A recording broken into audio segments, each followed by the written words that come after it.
Alinsunod sa planong paglalagay ng mga rainwater catchment sa loob ng Camp Aguinaldo, nag-courtesy call kamakailan si Metropolitan Manila Development Authority o MMDA Chairman Attorney Romando Don Artes sa tanggapan ni Armed Forces of the Philippines Chief of Staff General Romeo Bronner Jr. Sa pulong na pag-usapan ang plano ni Attorney Artes na paglalagay ng rainwater catchment sa kampo para ma-redirect ang baha sa EDSA at sa Boni Serrano at tumungo sa naturang catchment system.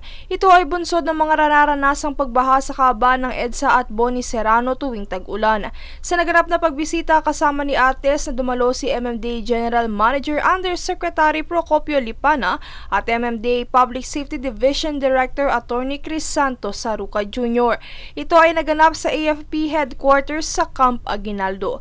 Samantala, sa tulong ng rainwater catchment na ito ay maaaring ma-recycle o magamit muli ang tubig ulan sa panahon ng tag-init na maaaring maging pandilig ng mga halaman at maging water source sa oras ng sakuna. Princess Castro nag-uulat para sa One Media Network.